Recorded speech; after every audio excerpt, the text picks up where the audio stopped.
So, yeah, when I worked at GameStop, the manager was this guy, Bill. Who, did I already tell this story or no? I don't think so. Oh, man. So, Bill would just hear people say things and then repeat them like the Big Lebowski without understanding what they meant. And, like, one time he was like, yeah, I'm planning on, I want to put these games here, but then Forte these other games above them. He's like, what the fuck? He's like, you just guessed completely. He's like, no context cues. Yeah, it does sound right. pretty good. Forte it. Yeah. Yeah, one time he was like, he was using the word preface wrong, like a bunch. Kept saying preface incorrectly. One time he just shit his pants. I know that. I was going to ask you about that. I remember you told me that story. What happened for that again? He fucking, I came into work. First of all, this dude lived in Bel Air, and the store was Bel Air, Maryland. For the and the store was in Rockville. Which, that's a 2-hour drive. That's if you're far. lucky. If you're lucky, it's 2 hours. It's a 2-hour drive, yeah. Yeah. And that's basically DC. Yeah, he would drive all the way down every morning and work bell to bell every day. He wasn't an hour. He was a salaried employee. Right. He was a manager, so he got his like $20,000 a year to manage the GameStop. And so he didn't have to be there, but he would work 73-hour weeks. And I remember asking him one time, I'm like, Bill, why do you do that? And he was like, well, I'll tell you what. It impresses the district managers are all pleased with me. All of the area managers are pleased with me. And, you know, that's the kind of thing that's important for moving up. And it's like, Bill, you don't have a college degree. You're never going to move past store manager. Right. They don't hire store managers as like district managers. Right. You're done. You got to the top. I don't think GameStop would let him if he beat Zelda fast enough be a district manager. Yeah, that's how it works. He also told me, he's like, I also do loss prevention for the district, which was a lie. That like they don't have that. I don't think. They don't have a guy that just does loss prevention. And then that store, I told you that story. That store got robbed one time. Or didn't get robbed. They had this like A-frame with all like Game Boy games in it. And this is already like, I don't know, this is probably like 2007. So Game Boy was really on its last legs. It was done. Yeah. So the games cost, like if you wanted to buy them, they were maybe like $3 a piece. Yeah. And the trade-in value was nothing. So the entirety of this case was worth maybe like, you know, $4 worth of merchandise. Adam got the mouse and he's putting it in his pocket, maybe to sell later at the market. Listen, the market temple. You don't know how much these go for these days. Watch it with the fucking wires. I'm gonna put the mic down, throw it out real quick. Okay, all right. Tell the story. I want to hear this fucking. So Game Boy A-frame full of Game Boys. Yeah. So fuck, I should have drank some coffee. No, it's fine, dude. This is a good story. I'm fucking it up. It's Adam's fault for getting the mouse. It's just it was distracting me. To make a yarmulke. It was distracting everybody. There's a fucking dead mouse on the floor. I can't see it because it's blocked by the table. It was really distracting. We really have to call an exterminator for the Anthony Cumia Studios. Yeah, it's fucking. And got in a little bit of trouble calling exterminators. They told him we don't do black guys and just please stop calling. Yep.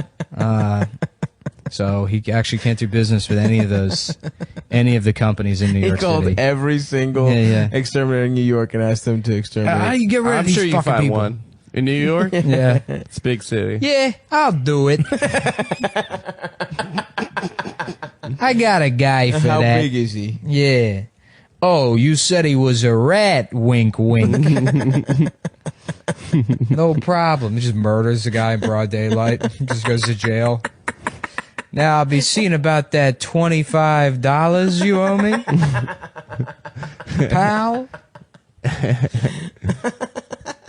Yeah, so this case with like these Game Boy games in it was worth like, you know, nothing. Yeah. Somebody had that like it had like glass sliding doors in the front, but they kind of with those like you know those locks with the teeth. Yeah, right. Yeah. Somebody found that you could like wiggle them on the sides just enough to like steal like the sides of so they stole like 10 Game Boy games off the side, and I like just noticed it. And I told the assistant manager John, who was like 34 and wore like an Indiana Jones hat and had this like shitty facial hair and like this like shitty stringy long hair. And I told John and Bill, and you know, I thought they'd just be like, oh, okay. And they both come over and they're like, crossing their arms and like huffing and puffing, and they're like, oh, damn it. You know? And John's looking at it, and he looks at Bill, and he's like, this was probably a professional thief. Oh, dude. The fucking Ocean's 11 Daddy came in here and stole your fucking Game Boy games. He stole Dr. Mario for Game Boy. Yeah. Oh, that shit sucked. was so fucking funny. That's incredible. Yeah, no, Bill shit his pants one time. I like went into the store and I had to like open with him.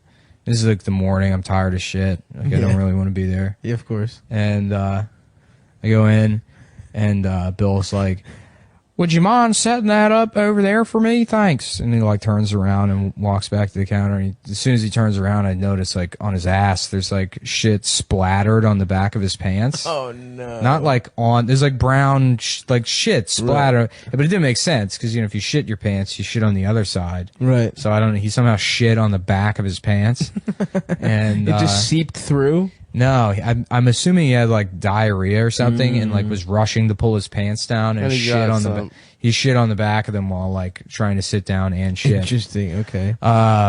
So I was like, great, this is fantastic. And so as other like employees were coming into the store that day, I'd be like, oh, yeah, hey Jeremy, how was your weekend? Oh, by the way, Bill shit his pants. If you want to take a look, you can see he shit his pants. I like called my friend Matt, and because like I'd made fun of that guy so much. Yeah. And Matt's like, no way, he shit his pants. I was like, yeah, he shit his pants. And then like 2 hours later, I was just like stocking the shelves or something, and I just hear from behind me my friend Matt's voice, and he's like, can I tell him? I'm like, man, Matt had come to the store to see it. He's like, can I tell him he shit his pants? Yeah, that dude ran over a child on his way to work one morning. What? Yeah. What the fuck? He got to work like 20 minutes late, and he's like, That's it? sorry I'm late. And maybe it was a little bit longer than that. He's like, sorry I'm late. He's like, skidded on the ice, and my car went into a 14-year-old girl, and she got hit up on the roof, but the police said it was her fault. She didn't have the right of way, so I was clear to come to work. And I was like, Bill, go home. Yeah. There's no reason for you to be here. You just hit a fucking child. Yeah, he ran over didn't a affect child on his way to GameStop. That day he shit his pants was the only day he actually left when his shift ended. Yeah.